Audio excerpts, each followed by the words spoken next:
of your approach to tackling the entire pandemic as a whole? And what do you say to your detractors that accuse you of not pushing vaccines enough or not pushing vaccines at all?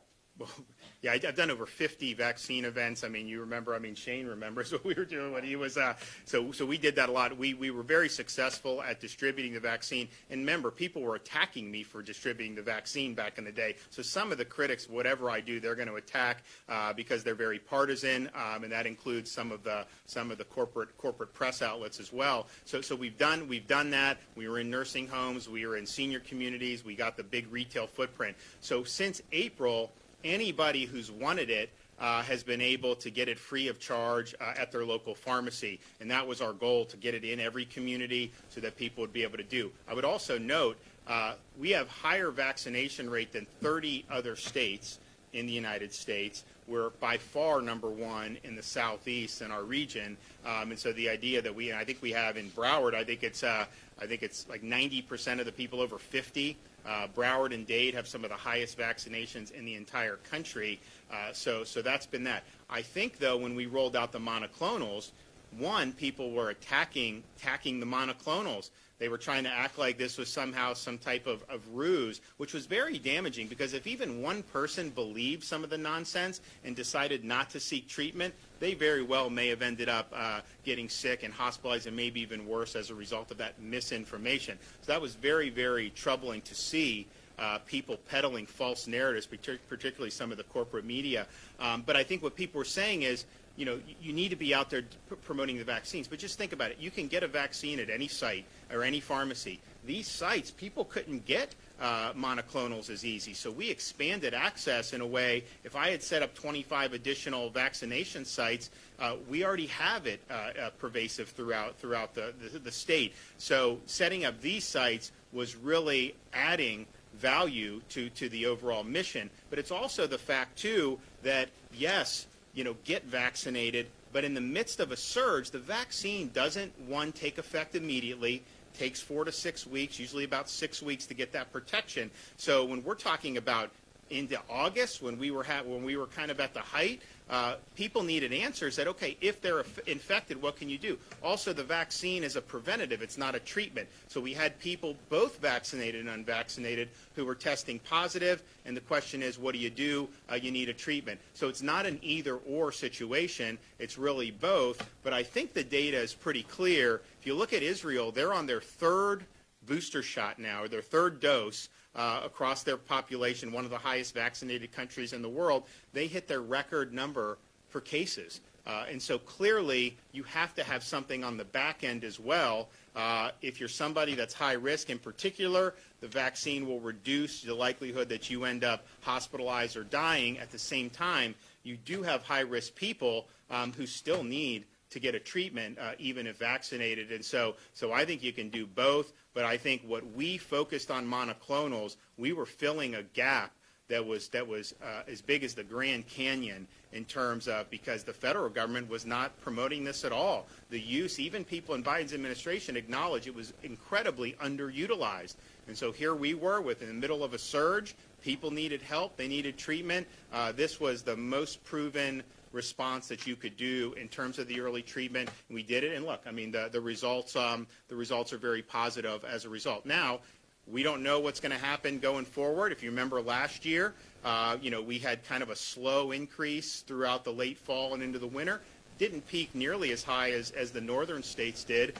Nevertheless, we anticipate at some point, it's going down now, it's probably going to go back up at some point. And so the fact that this is something that people understand is available, that's going to be huge. I think if the federal government from the beginning had said, get vaccinated, but then if you get infected, here's a great thing, I think we could have averted in this country a lot of people going to the hospital, and I think it would have saved a lot of lives. And so that wasn't a priority. It is a priority in Florida, and I think we'll be better off for it.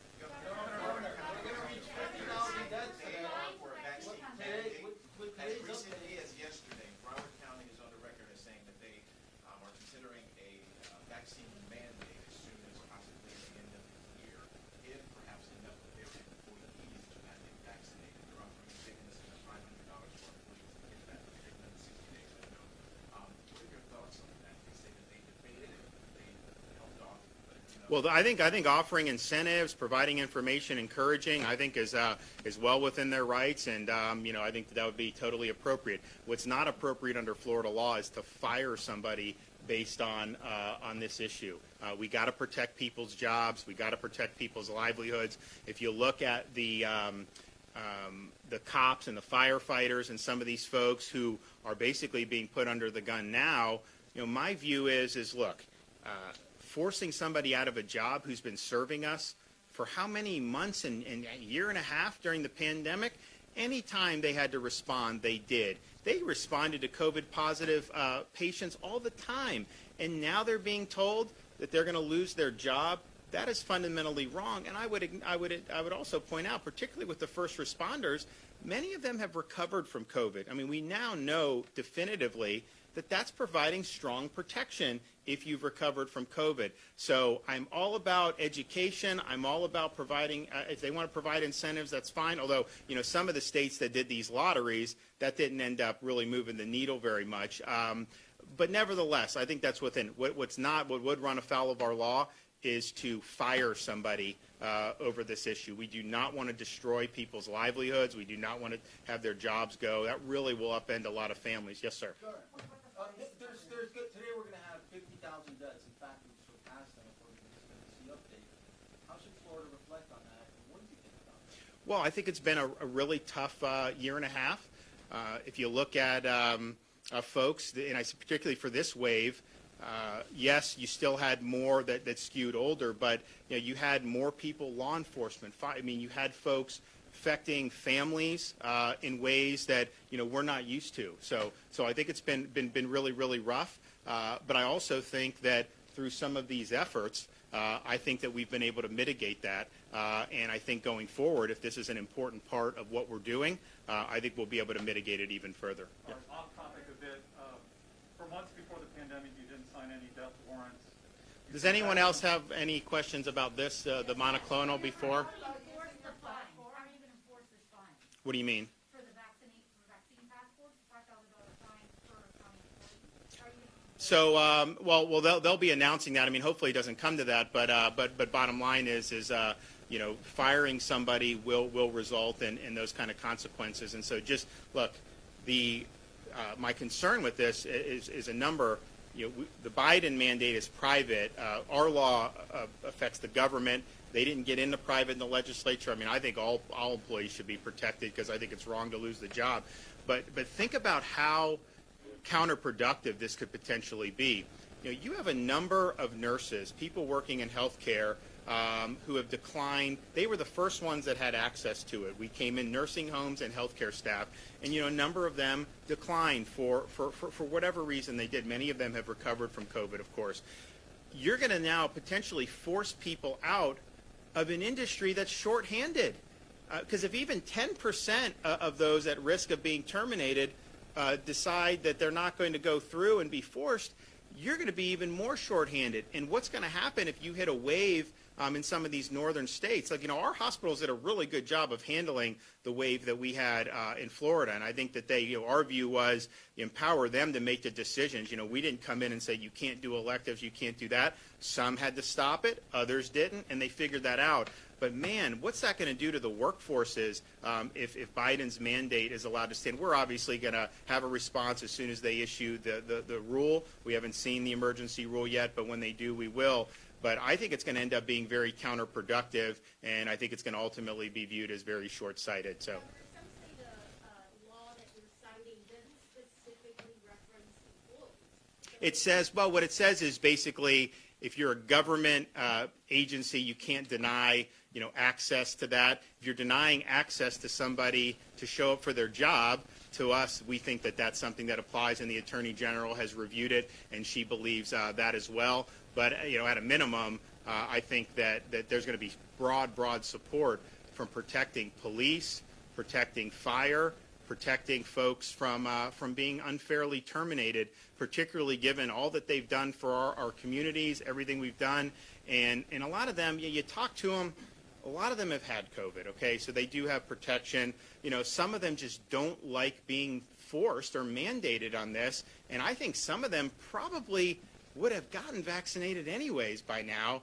But just when you threaten that, I think some people view it as a matter of principle. When I saw the Orange County fire in Central Florida, they have a number of the firefighters who are vaccinated, but they're refusing to show proof of that in solidarity with some of their other folks. So let's be more understanding of people. Let's try to educate. Let's try to provide data and information, but let's not threaten somebody's job or livelihood over this. I just think it's totally counterproductive. I think it's totally unfair, and particularly for people who, there were some folks during the pandemic who just worked from their home. They were not necessarily out and about a lot, and that was their choice to do that.